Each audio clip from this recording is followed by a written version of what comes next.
like him. I like him in the background. It adds to the. Welcome to another episode of Beer and Ball. My name's Andrew D'Agostino. That is Brian Gross. And today we're going to break down WBC Pool C here on Tuesday, March 3rd. Tournament starts on March 5th. First off, Brian, how you doing today, man? Great. Got some tickets just before this from my buddy Steve Birch. Shout out to Steve. Going to the Cavs game tonight. So against the Pistons, going to be a fun time. Hell yeah, man. It's going to be a good game today. You know, they had that wild one on Friday. And unfortunately, I don't think that was a shooting foul on Jalen Tyson. But no, this is not a basketball show, Andrew. We can't get into that, right? Yeah, exactly. I could go over the 2-minute reports in the NBA for 5 hours. Yeah. So. Oh, God, man. But hey, man, let's start and let's get this started, man. Let's start with Team Japan, Samurai Japan, the defending champion of the WBC. Just represents team discipline, high execution in baseball, blended with power and fundamentals. This is just a dominant team. You know, they've won in 2006, 2009, 2023. This is the most titles overall. They have their own professional league in the MP called the MPB, where a lot of MLB talents and stars come from. Shohei Ohtani came from there, so on and so forth. Well, let's get in this lineup, man. And, you know, first off, it starts with the best player in all of baseball, Shohei Ohtani. Batted .310 last year with 59 home runs, 130 RBIs with a 1.36 OPS. Unparalleled power speed combo, man. Elite plate discipline. He's going to make a big impact in this tournament. And then you got Cosmo Okamoto. We're going to have a little trouble saying these names, guys. We just want to apologize in advance. Yeah. In the MPB, he actually signed a deal with the Blue Jays this year. In the MPB last year, he batted .280 with 35 homers, 105 RBIs. Good pull side power, RBI machine, but he strikes out heavy at 25% of the time, which might be an issue in this tournament. Munetaka Murakami, another guy that came over from the MPB to the White Sox this year. Last year in the MPB, he batted .290, 38 homers, 110 RBIs, massive raw power, high walk rates, and clutch gene. He does have high strikeout rate at 28%. And then Masataka Yoshida of the Boston Red Sox. He batted .295 with 22 homers, 85 RBIs in his career so far with the Red Sox. Low strikeout percentage, gap power, high OBP. This is a guy that's going to make noise for them. And then Seiya Suzuki, you know, one of the best outfielders in all of baseball. Last season, he batted .285, 32 homers, 95 RBIs. High bat speed, high power, strong arm. He's very inconsistent against lefties, and also occasional defensive miscues as well. Brian, tell us about the pitching, man. Yeah, his pitching rotation is absolutely stacked. If you watched any sort of the World Series this year, or Game 7, Game 6, I'm sure you've heard of Yoshinobu Yamamoto. Obviously a stud right-handed pitcher. Came over, had a little bit of trouble at first, but pretty much became top 10 pitcher right away. 15-5, 2.85 ERA, 200 Ks on the dot, just above a 1 WHIP. Elite command, wipeout, slider curve. You're also getting him. He does give up homers occasionally, but that's going to happen with guys that have that big of a kind of like a wipeout slider curve. Sometimes you're just going to hang one. But for the most part, this is a guy that's coming in at his highest level with the most confidence he's had in his career. He threw 180 pitches in 2 days. He had the best performance of a starting pitcher into a reliever role I've ever seen in the World Series, since even above Mad Bums. So this is a guy that's just going to command respect right off the bat. Number 2 is going to be a guy that had his best year since coming over, Yusi Kikuchi. 2025, he was with the Angels, 12-8 record, 3.5 ERA. Did have a 1.2 WHIP, 180 Ks, good stuff. I don't think it did justice for how well he kind of improved last year. I think he saw a lot of his metrics go up and kind of established himself as a real number 2 or 3 in this league. Does occasionally give up homers. You'll kind of see that as a trend when it comes to this Japanese pitching. That's just similar to the off-speed style. So sometimes you might just give up one here and there. And then you got Tomoyuki Sagano. Usually I just call him Sagano. Yeah, Sagano's – this is a guy that gets hit, man. He's got veteran poise, though. He's got a good pitch mix. All these guys are not going to be one-dimensional pitchers. All these guys are going to have a bag. just not elite stuff. 10-10, 4.64 ERA, 1.3 WHIP, 140 Ks.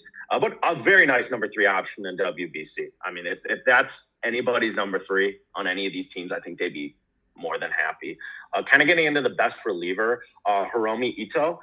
Dude's kind of a freak. He's set up as the starter number 4, probably going to be a little more reliever.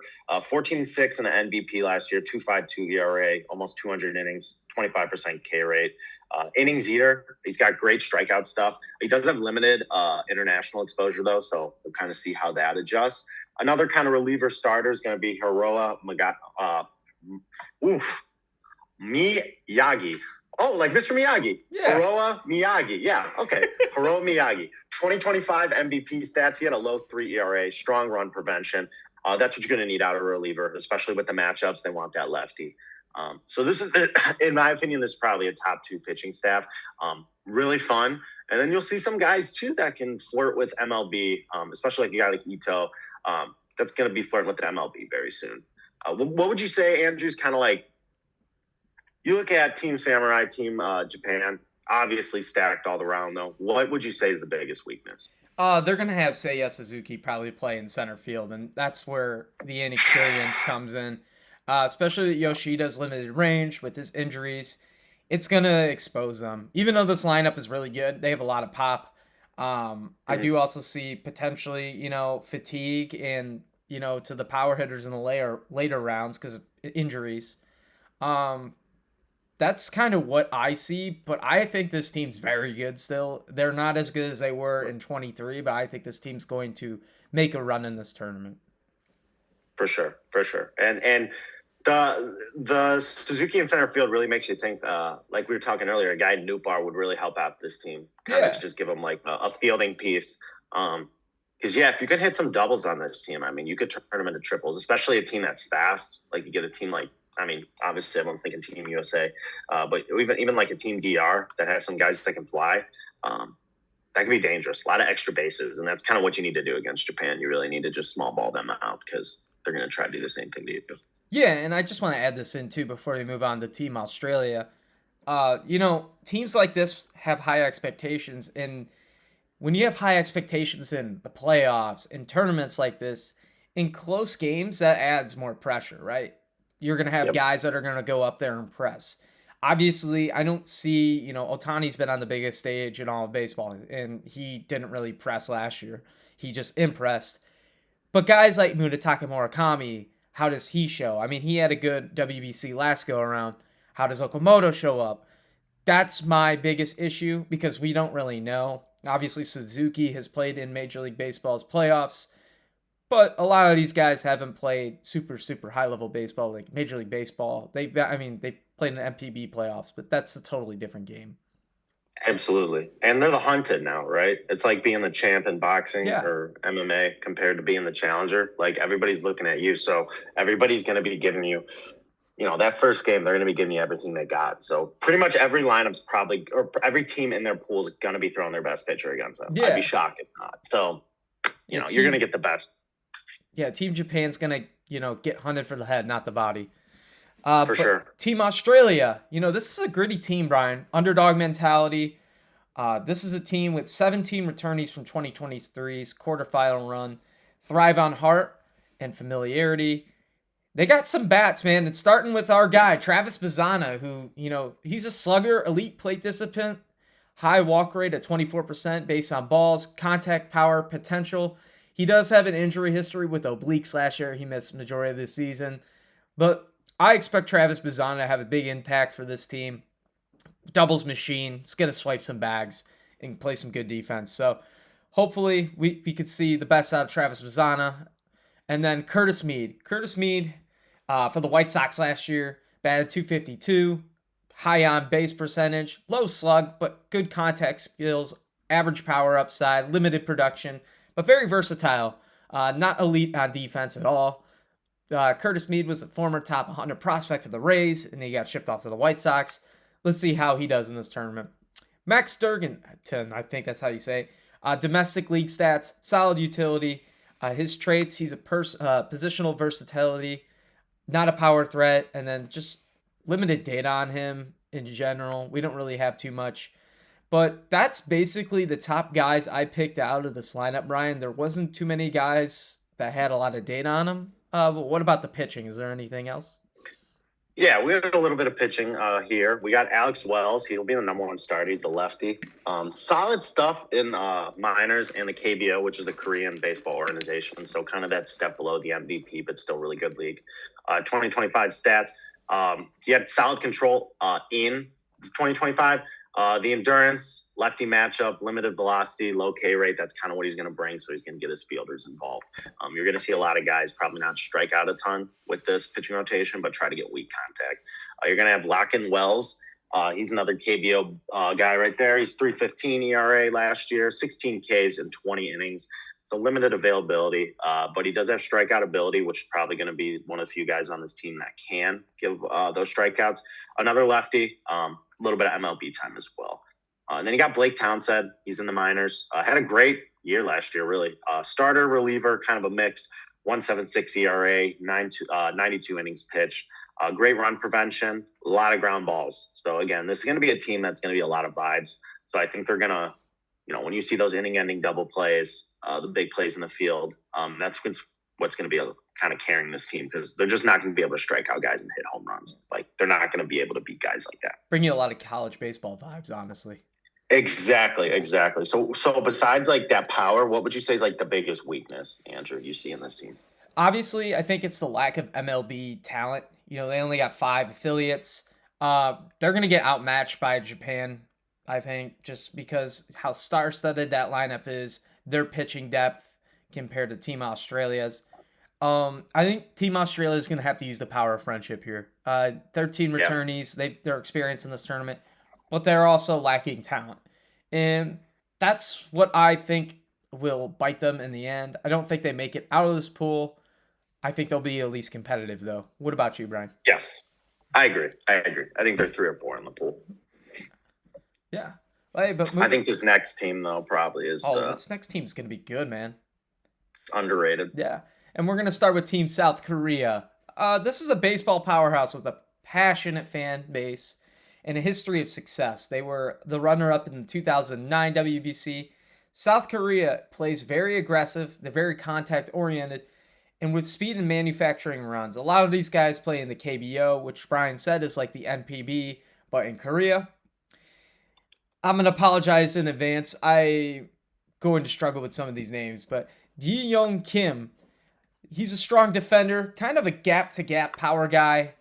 Traits, he has elite speed, limited power, though. He's in his early 20s, so he's going to bring some, high energy. He's going to bring the energy that you kind of need in this tournament for all the older guys. And then you got Hum Immune Anand. 22 homers at the age of 22. Raw power, very athletic. Inexperience against elite arms. That's probably going to bite this team.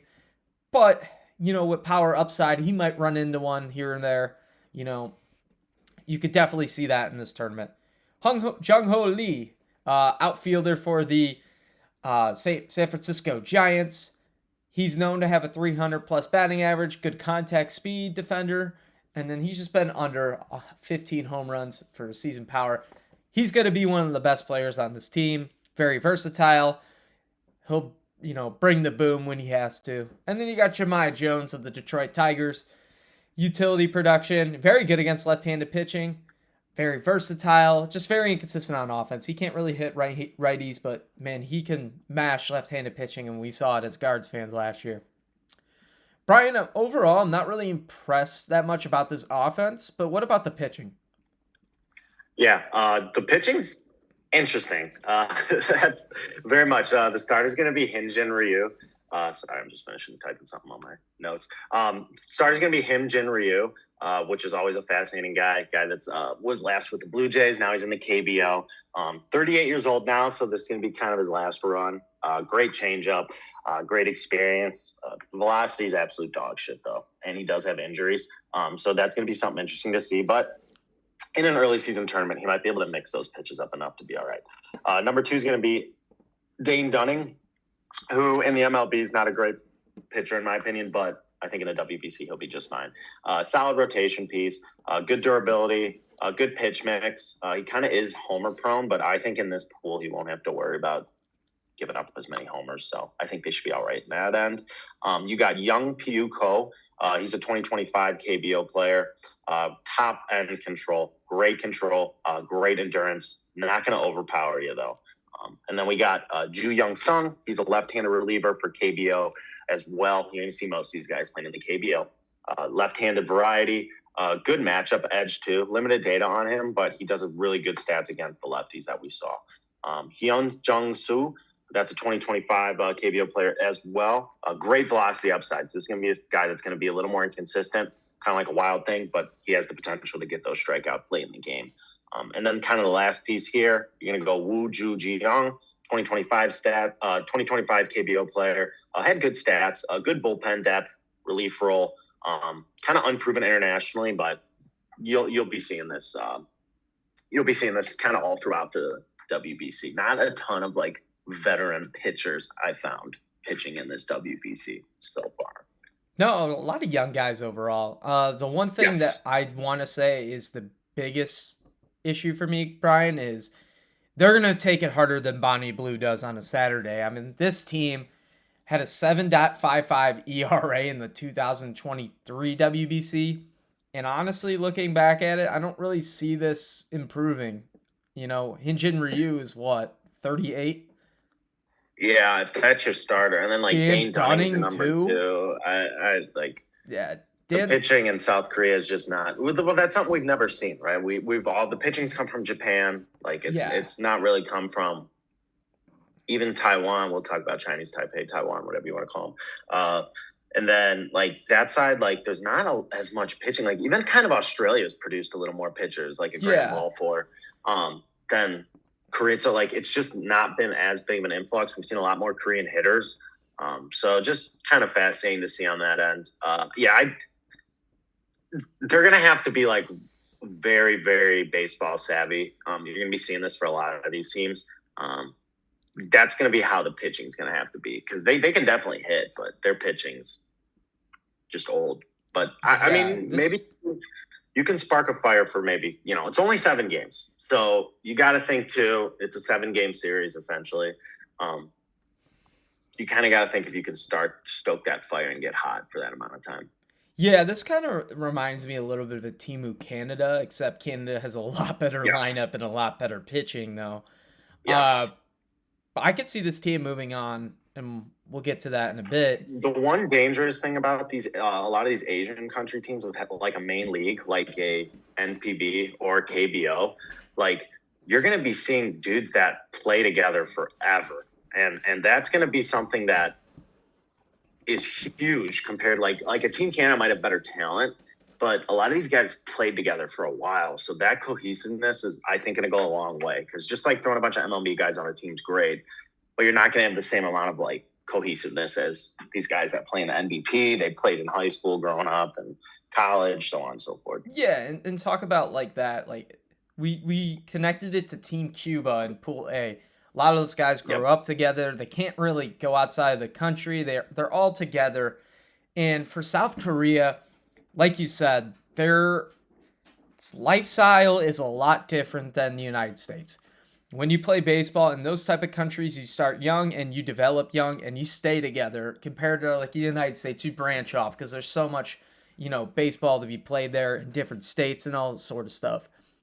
But yeah, I could see that, this team having the power of friendship, honestly, on their side too. But let's see, man. I think this Czech team, they might not be pretty good, but they might give them a challenge. We're going to talk about them. I freaking love this Czech team. I love this Czech team. Yeah, these guys are going to play that underdog mentality, man. They're a fan favorite, gritty, had a 2023 upset win. They're going to play fearless. They love the game of baseball, man. Again, I'm going to apologize for butchering names. Taran Vavara, he was in the minors last year, batted .252 with an OBP of .329.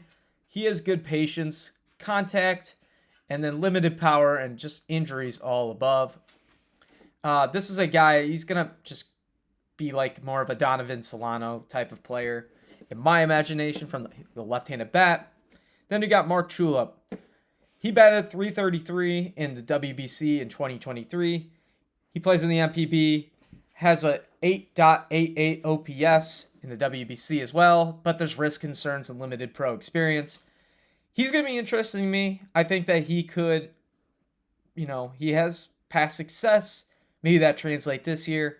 But with those injury concerns, especially a wrist as a hitter, that's going to limit his, damage he's going to make. But Brian, those are the two that stuck out to me. What about the pitching? Absolutely, yeah. Really, one guy to highlight. It's Odre Satora.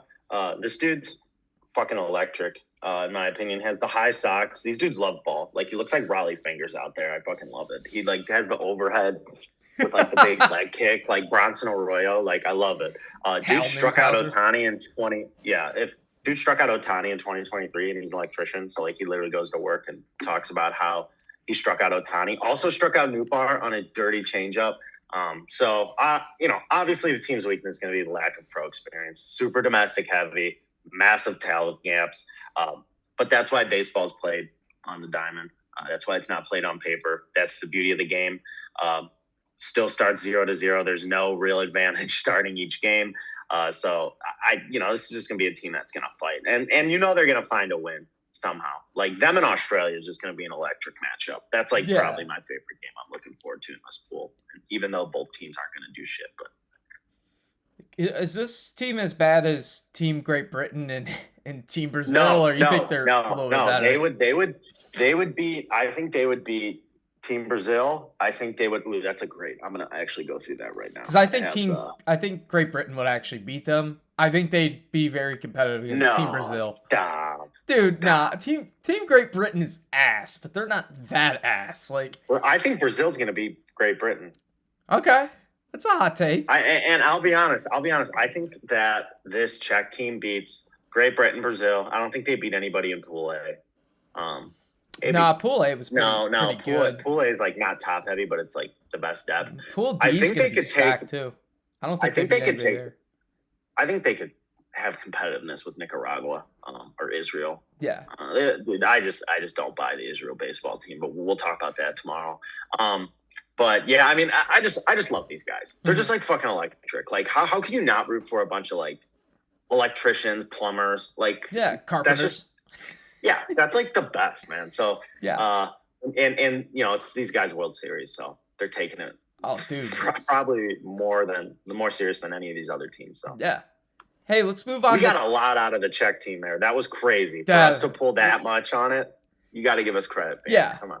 Yeah, come on, guys. Hey, we're gonna move on to Taiwan though, because it's just like us rambling about the Twins. We rambled about Czech for about 10 minutes there. But this is a youthful team. They got some passionate. They're going to play really aggressive. Some raw upside on this team. Building elite consistency. A couple guys I highlighted. Yu Chang, former Cleveland Guardian. He batted .284. He had clutch moments in the last WBC. He was their star. International experience right now, but very inconsistent. A .240 hitter. He's got pop. He could play. He's very versatile. He could play third. He could play first. He could play short. Watch out for Yu Chang, especially what he did last year. And then you got Ha-Yo Lee in AAA for the Tigers last year. Had 14 bombs. Good power speed threat, but he strikes out at a high rate. Very strong against left-handed pitching. Jonathan Long, another AAA guy. He had 20 homers in AAA. Batted .305. Good pull side power.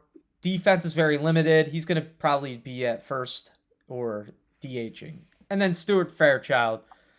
This is a guy that doesn't hit very much, but he could play some really good center field. Good glove out there. Cover ground. Make highlight reel catches. Very speedy. The only thing is limited offense, like I said. You might see him drag bunt here or there, but he has good contact ability as well. But Brian, what about the pitching? I'm not very impressed about this lineup. No, I'm not really impressed with his team overall, to be honest with you. The pitching doesn't really catch my eye either. Wee En Lin is a 2025 minor leaguer. He's in the A's organization. Reached up to AA. It's got a good fastball, gets up to 98. Good changeup with some whiff. Command definitely needs to be polished. So that being your number one kind of scares me a little bit. Chen Zhongeo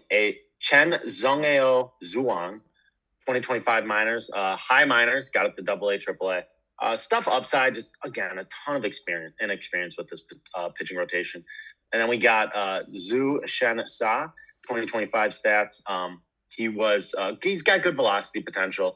Again, raw arm, limited data, similar to a lot of these guys, can really reach back and grab those high 90s, even triple dig. Not just going to have elite command. Then we do have a guy that I would say is probably the best overall pitcher. He just happens to be a reliever, Yu Min Lin.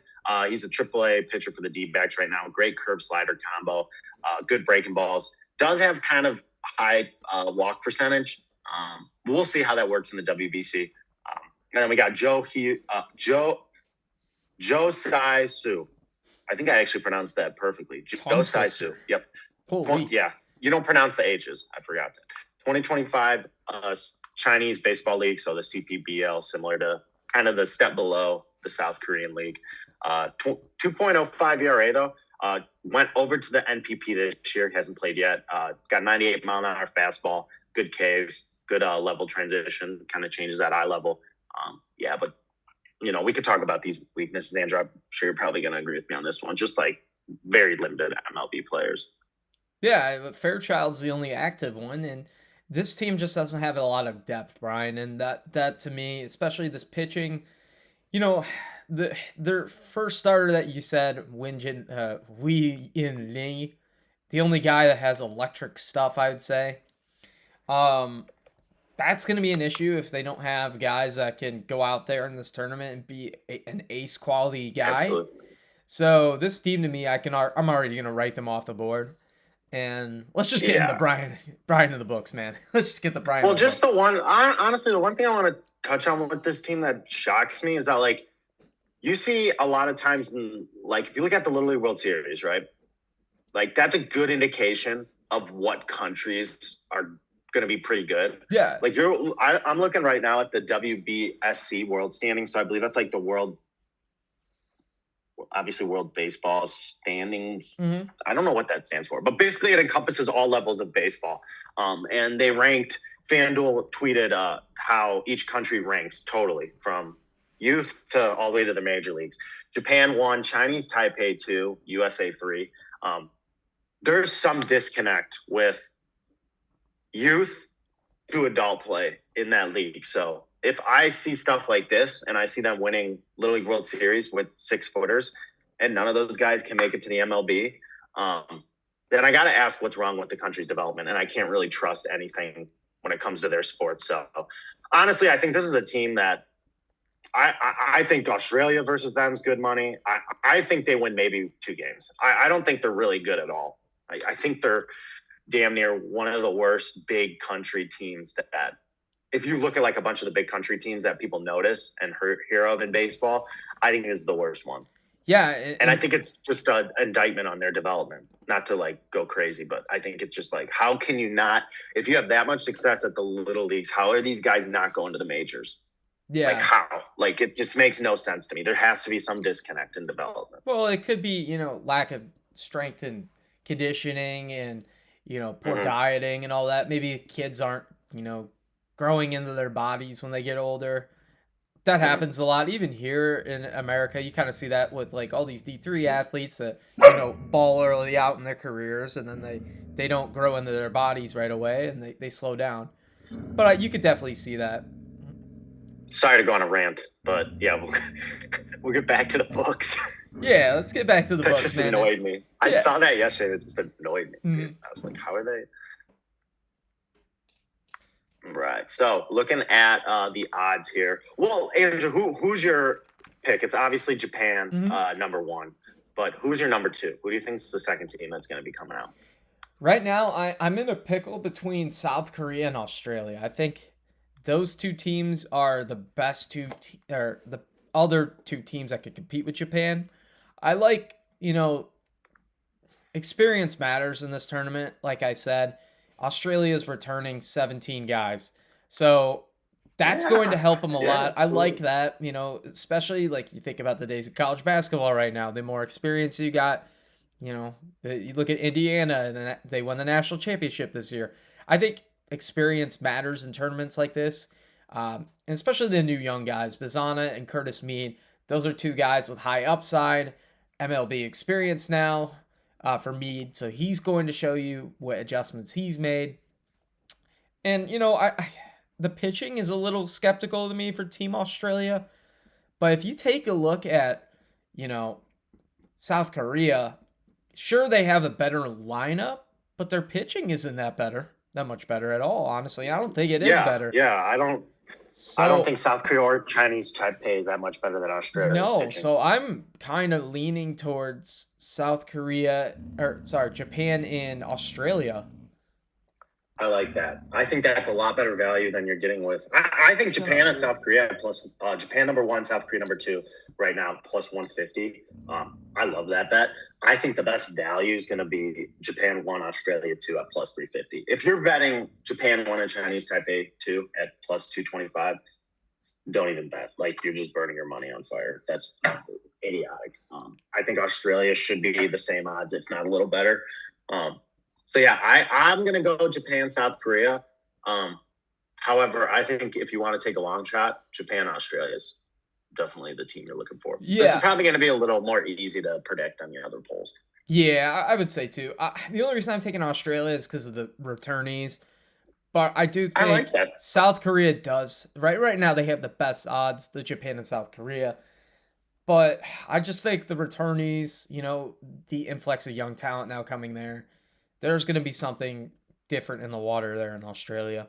Yeah, it seems like that's kind of your underdog team, like the one that's kind of shock your pool play. Mine was early on. I think Cuba is going to be the one that steals that second spot.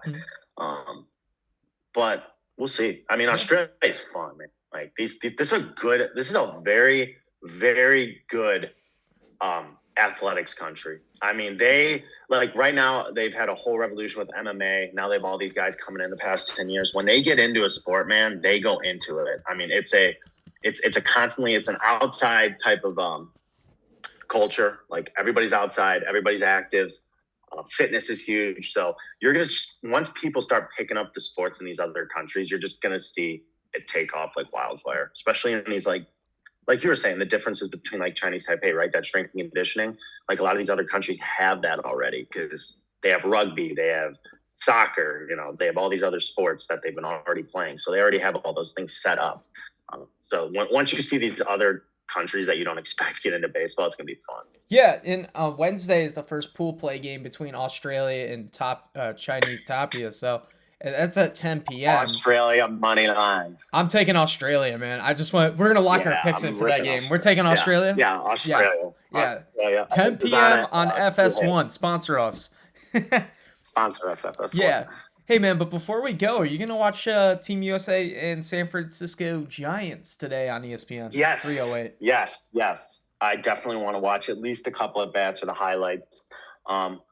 Little Team USA news I wanted to go over, and I think this is, we only have about 5 minutes here, but I do think this is worth going over. And I want this to be a short on YouTube. Screw you, Tariq Skubal. You're a disappointment, and you're a bitch. I don't want to swear and make it all about he's a swearing bitch on this short. But I am sick of him. I told my buddy, as much as I felt bad for David Fry, if that was my pitcher and he fell apart after that shit and he's supposed to be the number one guy, I don't freaking trust him. He doesn't have that bulldog mentality. He's a Scott Boras, typical Scott Boras guy. Get off the team. We don't need you. Bring on real patriots like Paul Skeens, who is in the Air Force as well. Bring on guys like Logan Webb, who wants to pitch twice. And I forget who did we replace him with? Bring Lance Lynn back. I don't give a fuck. I don't care. Yeah, bring him back. Yeah, Lance Lynn. I love that shit. He just threw fastballs right down the pipe. Yeah. And then you got Joe Ryan wanted to play. It was once he had that injury about 2 weeks ago where we talked about, it was starting to be a little questionable if he was going to play. And for him to still give all this time to try and play, and I totally understand it for him. Don't risk your whole MLB season for this, like, especially with tightness and stuff like that. Go get healthy. I totally get it, especially if you get traded this year or just to pitch for the Twins. But, man, like, Skubal, what a joke. Like, you really think you're bigger than the country to come in and pitch against Great Britain? Like, go do that against Mexico or Italy. Like, why are you pitching against Great Britain? Give us 55 pitches against one of the top two teams. Like, why were you coming in? it's disappointing. It's disgusting. He's a fat asshole. I don't care. I'm gonna say it. You're a fat asshole, Tariq Skubal. You have shitty teeth, and you're an idiot. And I swear to God, next time you come to Cleveland, we're gonna boo you so fucking hard for so many reasons. And this is gonna be my biggest reason because you're a piece of shit and you don't respect the goddamn country you're playing for. And you just saw this, both USA, women's and men's go out, fight against the top hockey country in the world, beat them, and then you want to come out and throw 55 pitches against Great Britain. You know what? I'll say it. Fuck you, Tariq Skubal. Fuck you. Get off our fucking team. You're not a champ when we win this title. Fuck you. I know. Sorry, Andrew. You're good, bro. Drove me nuts yesterday. 50 and then 55. Why 55? Why not 60? Why not pitch 35? Why not pitch 5? Why 55? Why is that the number? Face 3 batters at that point. Face 3 batters at that point. God, I mean, like, I kind of hope he gets smacked. I kind of want him to get smacked. I hope Jazz takes really a yard first pitch. I would love that. And then he just swings and does the whole shimmy in the back. Yeah, he does his little Euro step. Yeah, and then blows a kiss to his OnlyFans girlfriend. Yeah. Sorry, Jazz. I know that upset you. Sorry, but hey, apparently it's a real profession. God, this show's going off the rails, man. Yeah, it is. I had to cut it.